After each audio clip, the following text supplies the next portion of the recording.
The Baltimore Ravens face off against the Pittsburgh Steelers in Week 11. We talk about big storylines, key matchups, predictions, and so much more in a game day edition of Locked On Ravens.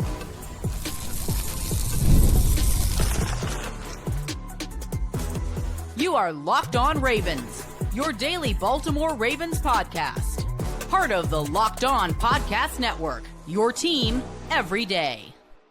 Welcome into another edition of Locked On Ravens, your daily Baltimore Ravens podcast. I'm your host, Kevin Oestreicher of Ravens Wire, here with you on the Locked On Podcast Network, your team every day. Thank you so much for being here on this game day, making Locked On Ravens both a part of your day and your first listen each and every day, free and available for you. All podcasting platforms, that includes in video form on YouTube, where you can like and subscribe. Also in audio form, you can follow along and subscribe over there as well. We're a 5-day-a-week plus more daily Ravens show, so we bring you Monday through Friday content as well as bonus episodes like these game day episodes, which we're getting into the swing of doing every single game day. So if you're on your way to a friend's house to watch the game, on your way to the grocery store, anywhere you're deciding to watch or listen on this game day, appreciate you for tuning in. Today's game day edition of Locked On Ravens is brought to you by FanDuel. You can start the season with a big return on FanDuel. New customers can place a $5 bet. You'll get started with $150 in bonus bets if you win your first $5 bet. Visit FanDuel.com to get started. Ravens Steelers. Everybody knows the vibes. Everybody knows the intensity that goes into this rivalry. The two teams will face off.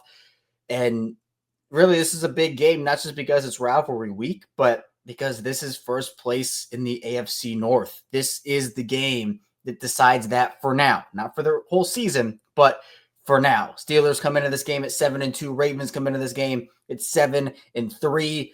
We know the history recently, right? The Ravens have not been able to get the best of Pittsburgh. Pittsburgh is 7-1 against the Ravens, or if you want to flip that, obviously Baltimore 1-7 against the Steelers. For the Ravens' sake, that has to change. And we'll talk about in the final part of the show my prediction for this game. And obviously, I think that has something to do with my final prediction.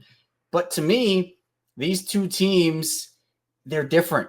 Every time is different. You know, I get looking into the record in the past and seeing the trends. But to me, I feel like despite that, every matchup is a new matchup, whether it's year to year and rosters change or even, you know, game 1 to game 2. Guys are in, guys are out. We'll talk about injury reports for both teams and more. But I think that Baltimore has a pretty decent shot at winning this game. So we'll talk about first how the Ravens offense can get the better of the Steelers, then in Baltimore's secondary bounce back, and finally those predictions that I mentioned. So let's dive into it here.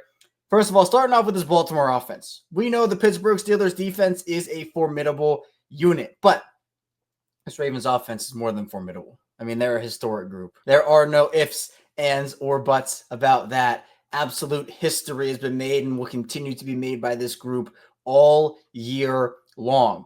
Now, I don't have to go over too many stats with this offense. Number 1 in passing offense, number 1 in rushing offense. This team is doing everything that they need to be doing, putting up a ton of points week to week. And you look at everything, they've put up 318 points this season and are averaging 2.94 points per drive. Per drive, they're averaging almost 3 points. And the thing that I love is that they're not taking too much time with those drives either. They're scoring in like under 3 minutes. Average, it's 2 minutes and 54 seconds. That ranks 9th in the league. But they're getting the job done efficiently, and that's what I love out of this group. Now, on the other side of things, as you know, we know a lot about this Ravens offense. We know that they can get their run game going, establish things off of play action if the run game gets going. And it's that pick your poison type of offense that Lamar Jackson ends up talking about and this team ends up talking about all the time. But on the Steelers side of things defensively, Pittsburgh comes into this game as the number 13th rated pass defense, giving up 6 yards per pass. And then rushing-wise, they're the number 4 rush defense. So Pittsburgh's been a very good defense against the run this season. I'm very curious to see how Baltimore's offensive line and just run game in general holds up against a very, very formidable Pittsburgh front that is not going to have Alex Highsmith, more so for pass rushing purposes, but they're getting Nick Herbig back. They got Preston Smith, who is a good outside linebacker against the run. They obviously have TJ Watt over there as well. And on the interiors, guys like Cam Hayward, Keanu Benton, and more. So really solid. And then obviously linebacker-wise, talked a lot this week about Patrick Queen, former Raven, and how he's going to hold up in this matchup. I'm not so sure I was going to hold up in this matchup, but that's an area for Baltimore where I think if they want to realize the full potential of their offense in Week 11, getting that run game going against a very good Pittsburgh run defense would be a very, very, very good sign. But in the secondary side of things for Pittsburgh, I think attacking Joey Porter Jr., is going to be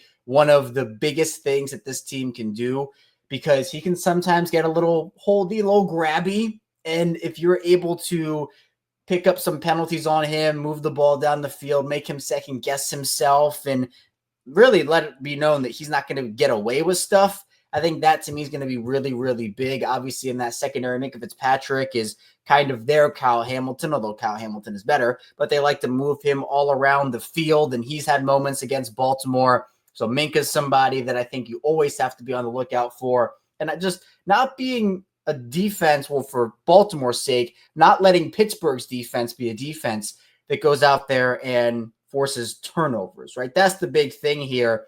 Pittsburgh's defense has forced 16 turnovers this season, which is 6th in the league, so they're almost top 5 in turnovers forced this year. Lamar Jackson and company, they're not a big turnover team. Like they protect the ball very well. They've had 6 turnovers this year. That is 3rd in the league. They're really good at protecting the football.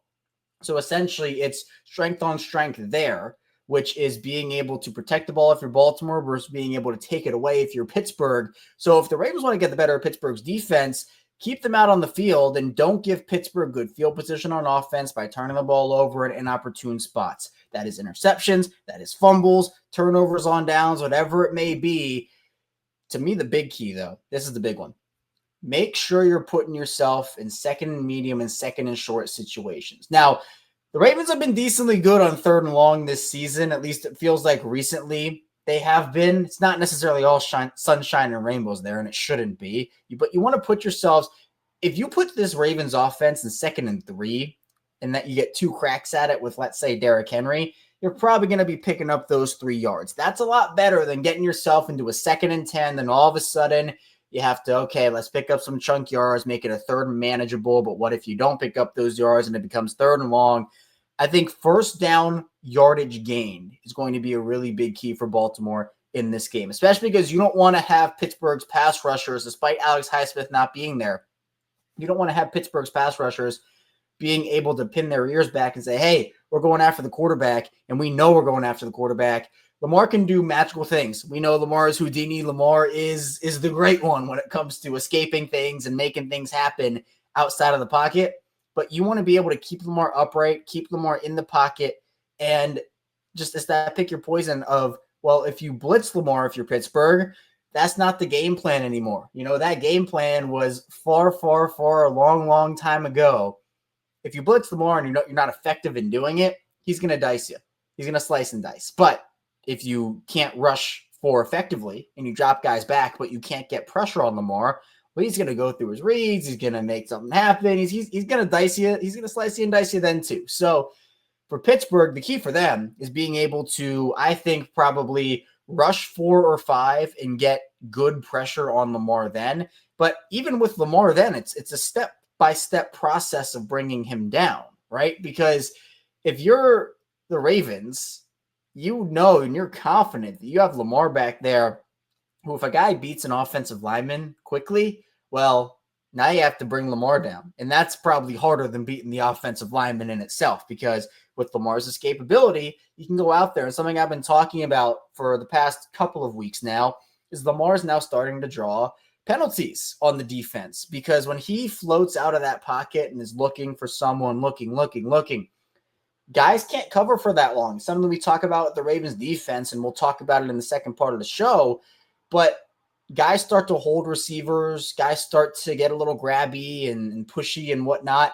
And Lamar's just floating, trying to find someone to throw the ball to. And, you know, he's back in that pocket for 5, 6, 7 seconds. And that's really tough for defensive backs to be able to cover.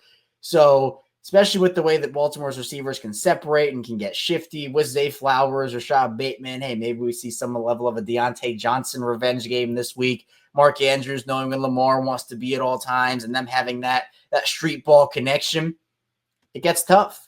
So if Pittsburgh cannot put pressure on Lamar, it's going to be a long day for them, especially because they do have some questions in the back end of their secondary. And I wouldn't be shocked if Baltimore, we talk about how Lamar Jackson has really not been able to solve that Pittsburgh defense. I wouldn't be shocked if he solves it on Sunday. I wouldn't be shocked if we see it. And that would be music to everybody's ears and sight to behold everybody's eyes. And I think that, like, if I had to put money down, if I'm on FanDuel looking and saying, oh, okay, well, am I betting on Lamar to have a good game or not? I'm going to say, with the way this Ravens offense is playing, I'm going to say Lamar has a good game. But it's obviously not just up to the offense. The defense has to show up as well for the Ravens. So coming up, we'll talk about if Baltimore secondary can bounce back and some keys for that defensive group. So be sure to stay tuned. Lots to get to on the show. First, the show is brought to you by Mint Mobile. With big wireless providers, what you see is never what you get. Somewhere between the store and your first month's bill, the price you thought you were paying magically skyrockets. With Mint Mobile, you'll never have to worry about gotchas ever again. And Mint Mobile says $15 a month when you purchase a 3-month plan. They mean it. And sometimes you can have bad experiences with other mobile providers like complicated bills, fees, upcharges, and more. How great is it? The Mint Mobile is straight up. Say goodbye to your overpriced wireless plans, jaw-dropping monthly bills, and unexpected overages. Mint Mobile is here to rescue you with premium wireless plans starting at $15 a month. All plans come with high-speed data and unlimited talk and text delivered on the nation's largest 5G network. Ditch overpriced wireless with Mint Mobile's deal and get 3 months of premium wireless service for $15 a month. You get this new customer offer in your new 3-month premium wireless plan for just $15 a month. Go to mintmobile.com/LockedOnNFL. That's mintmobile.com/LockedOnNFL. Cut your wireless bill to $15 a month at mintmobile.com/LockedOnNFL. $45 upfront payment required, equivalent to $15 a month. New customers on first 3-month plan only. Speed slower, above 40 gigabytes on unlimited plan. Additional taxes, fees, and restrictions apply. See Mint Mobile for details. And the show is brought to you by FanDuel. Get ready to tackle the NFL action with FanDuel, America's #1 sportsbook, because right now new customers can bet $5 and $150 in bonus bets if you win. The FanDuel Sportsbook app gives you everything you need to place live bets on the NFL all in one place. So we get 100 in the middle of the game. You can check out the latest stats, your live play-by-play, and so much more on the same page where you place your bets. Just visit FanDuel.com to join today. Or get started with $150 in bonus bets if you win your first $5 bet. That's FanDuel.com. Never waste a hunch. You make every moment more. FanDuel, an official sportsbook partner of the NFL. We're back, our second segment, Locked On Ravens. Kevin Ostreicher here with you on this game day edition of the show. Appreciate, again, everybody for being here, making Locked On Ravens both your first listen of the day and just a part of your day in general. Coming up on 10,000 subscribers in the video form side of things on YouTube. So if you want to be a part of that journey, hit that like and subscribe button. If you want to be a part of the journey in audio form, that community growing at a rapid pace, be sure to hit that follow and subscribe button as well. And tell a friend, tell a family member. You know, word of mouth is still a really good way of spreading the word about the show. Obviously, I promote it on social media all that I can, but if you have a friend or a family member who wants 5 day a week plus more of Daily Ravens coverage, be sure to send them our way here on Locked On Ravens. Now, we talked about the Ravens offense versus the Steelers defense in the first part of the show. Let's flip the field, talk about the Ravens defense versus the Steelers offense. Pittsburgh seeing some life on that side of the ball after Russell Wilson's revitalization in that offense. Obviously, Justin Fields was the guy for them over the first couple of weeks, but Russell Wilson has come in and injected some life into that group. And so you can see it with really the deep ball working for them. They just got Mike Williams. He had the game-winning touchdown against the Commanders last week. Now, I do want to say that with Justin Fields playing, the overall stats for Pittsburgh's offense, because it's combined with Fields and Wilson, don't tell the exact full story. But Pittsburgh's offense comes in as the 17th best passing offense and the 24th best rushing offense. Now, I think they've gotten a better year from Najee Harris than they got out of him last season. Jaylen Warren expected to play in this game as I'm recording this show here.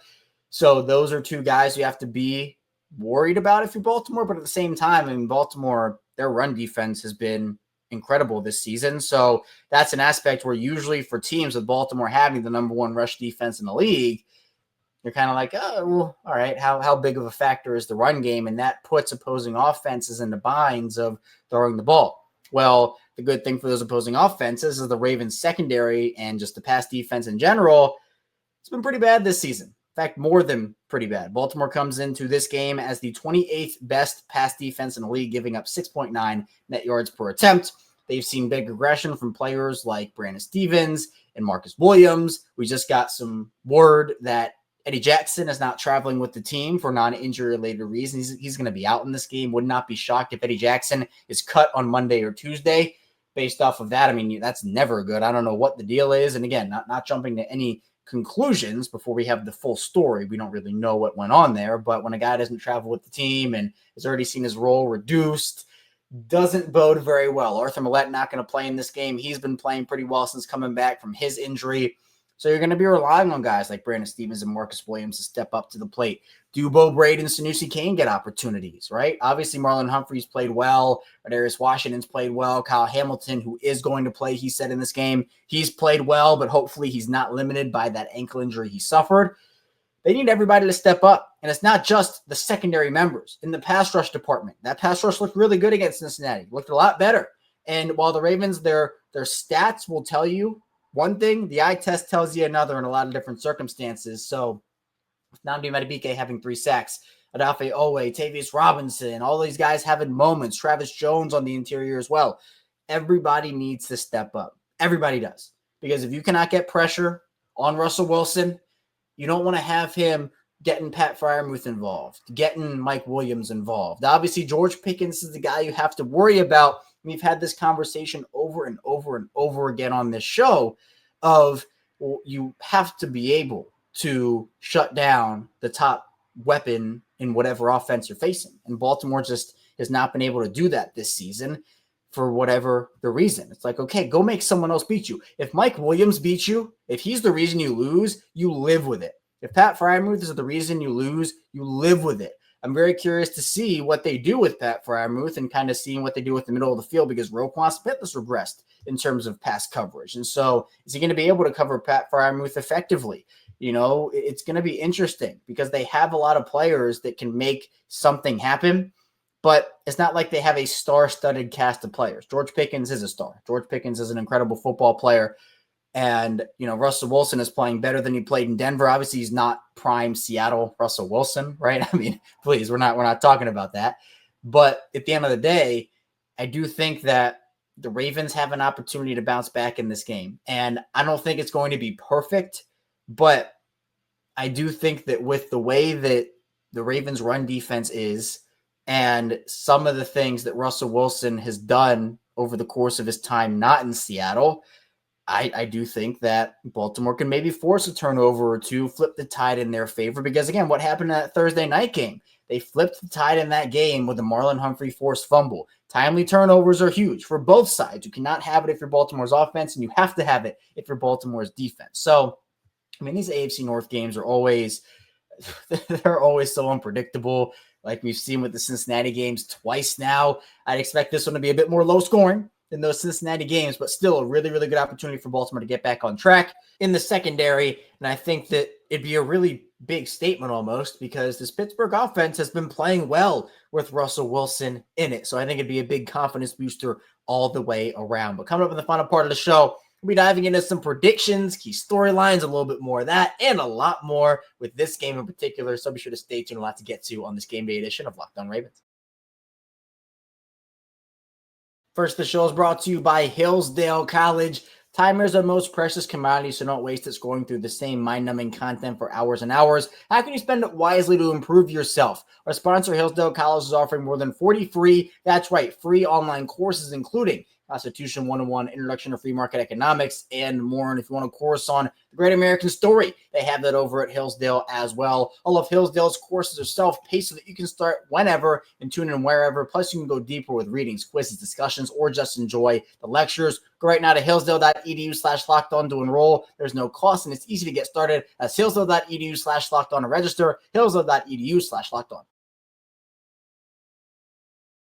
We're back, our final segment. Locked On Ravens, Kevin Oestreicher still here with you on this game day edition of the show. Appreciate everybody for tuning in today, making Locked On Ravens a part of your day, your first listen of the day as well. Just a reminder, we will be live after the Ravens and Steelers matchup in Week 11 later today. So win, lose, or hopefully not tie, because we don't like ties on Locked On Ravens. We'll be back here breaking down everything from the contest. Hopefully a Ravens win, but again, let the cards fall as they may. We'll go live regardless. Now, let's talk about some predictions for this game, some players to watch, keys to victory, and a lot more here. I think some players to watch in this game. Obviously, Daniel Faalele on the interior is going to be a big player to watch in this game, as he usually is. But I think the entire Ravens offensive line is kind of on watch alert here. I was really impressed with how they played in the Cincinnati game, especially in the passing game. It was protecting Lamar. Run-wise, could stand to see some improvements, but I thought pass protecting, they were very good against the Bengals. Now, the Steelers have a lot better of a defensive front than the Bengals do, and it's going to be much more of a test. But again, like Ronnie Stanley shut down Trey Hendrickson, but it's going to be big for Roger Rosengarten and any TJ Watt snaps. Can he stifle him? No Alex Highsmith for the Steelers again, but they have Nick Herbig, Preston Smith, who can kind of almost combine into Alex Highsmith. So it's two players doing one job. But that's kind of what hurts Pittsburgh's defense here, is because I think one of the things that makes their defense so successful is they can have one guy do multiple players' jobs. And with Highsmith out, you have guys who can replicate that, but not in the way that Highsmith particularly can. You have to kind of combine a couple guys to make that happen. So whole offensive line for Baltimore certainly is a unit that I'm watching in this game. And again, got to establish your run with Derrick Henry, Justice Hill. I expect Keaton Mitchell to have a little more of a role this week as well, which is exciting. So big steps ahead. Hopefully just a stat game for the Ravens offensive line. Then I think on the defensive side of the ball, actually, let's do one more offensive guy. Deontay Johnson, obviously with Mike Tomlin's comments earlier in the week and everything, him being a former Steeler coming back, first time in the away locker room for him. Yeah, I do think that having a revenge game could be in the cards for Deontay here, but I think Tylan Wallace also deserves more snaps, right? I think that it's going to be interesting to see how Tylan's role develops over the course of the season, as well as Deontay's, because again, those guys are kind of fighting for those extra snaps. Nelson Aguilar also. So Zay Flowers and Rashad Bateman, those are two guys that obviously their snaps aren't getting messed with, right? But those other guys, who is going to get the lion's share of those? And with Isaiah Likely back, what does it mean for those players as well? Does that mean there's less opportunities to go around? I would probably say the answer to that is yes. So interesting, I'd say. Is it a dilemma? Not really. I'd say more of a good problem to have for this Ravens team. Now, defensively, we know Brandon Stevens and Marcus Williams are the guys we have to watch in this game. Brandon Stevens has fallen off a cliff since we talked about him last season. Well, we've talked about him a lot this year too, but last year's performance is night and day, or I guess day and night compared to what he's doing this season. Marcus Williams, kind of the same thing, where he was injured last year and was playing better injured than he's playing healthy now. And that's tough, because you're relying on those two guys, and while the pass rush has to get to the quarterback and do their job, seems like third downs, middle of the field, that's the thing that's hurting Baltimore. Now, in the red zone, you have to tighten up there as well. Field goals in the red zone, because if you're allowing that stuff over the middle, if you're allowing those big chunk plays or even just third down opportunities, don't let Pittsburgh score touchdowns, because Baltimore's offense, it's very hard to keep up with Baltimore's offense, as we saw, for example, with the Bengals. It's very hard to keep up with Baltimore's offense if you're not matching them with touchdowns, because they can expand any lead. They can come back from any lead. It's not safe to settle for field goals or be conservative. That's why we're seeing more offenses be ultra aggressive against the Ravens on fourth down. And especially when it comes to, do we punt here? Is there a long field goal? Do we go? Teams usually go because they know that they can't keep up with Baltimore with field goals unless you catch them on a really bad off day. So I think that for Baltimore's defense, just holding a kick. That's what for years, we've been every day on this show for years, I've been saying, if you hold an opposing offense to a kick on every possession, a field goal or a punt, you win the game. 10 times out of 10, 17 out of 17. You go 17-0. Now, obviously, that doesn't happen. And with the way Baltimore secondary is playing, it's obviously not going to happen that way. But hopefully more field goals than touchdowns, and the red zone percentage for the Steelers will not be great. I'm also very curious to see Odafe Oweh in this game. Hopefully he can take advantage of the Steelers' offensive line and be able to get home to the quarterback quickly. I expect a big game from Travis Jones. And obviously on the Pittsburgh side of things, if you want players to watch, I mean, look no further than Patrick Queen. I think all eyes are going to be glued to the TV or however you're watching in the stadium, whatever it is, going to be glued to the field and watching number 6 out there. And that first time that Derrick Henry and Patrick Queen collide and meet forces in the middle, whoever wins that battle, if I'm on FanDuel, I'm putting my money down on Derrick Henry, by the way. But whoever wins that battle, man, going to be a heck of a time on social media. I'll tell you that. So for me, I think that Baltimore has a lot of opportunities in this game. It's a big game. Obviously, the familiarity of just the rivalry in general, AFC North opponents, divisional game. I'm going to say Baltimore wins this one. I feel pretty confident that they do. I'm going to say 31-24 is my final score. I think the defense puts together a better performance, not perfect, but a better performance. And I think the Baltimore offense is able to exploit some of Pittsburgh's defense weaknesses, especially with Alex Highsmith out. So I feel good about this game. Again, does that mean they win? Obviously not. We'll be back here again later today talking about the results. And if they don't perform well, I'll obviously be on here talking about that. But I just feel like this is a game, while I don't necessarily put too much stock into the whole, they're 1-7. I feel like Lamar really wants this one. And my hot take, I think I said this yesterday or Friday. I think it was yesterday on the bonus episode we did about Earl Thomas, which, by the way, crazy comments. If you haven't checked that episode out, be sure to do it. But I said that I think Baltimore and Lamar Jackson wants this game more than they wanted the Chiefs game in week 1, because everybody knows the game that really matters against Kansas City's in the playoffs. But for this game, divisional, got to get, want to win the North, this, that, and the other. I think Lamar and this team really, really, really wants this contest. So that's all I have for you here today on Locked On Ravens. Thank you so much for tuning in. Enjoy the game. We'll be back here again later today talking about the Ravens win, loss, hopefully not tie against the Steelers live. Just about, anywhere from 15 to 30 minutes after the game will be live, so directly after. So be sure to keep it here on Locked On Ravens. On the way out, be sure to hit that like and subscribe button in video form. Follow along and subscribe in audio form for 5 days a week plus more daily Ravens coverage. And I'll see you right back here later today on Locked On Ravens.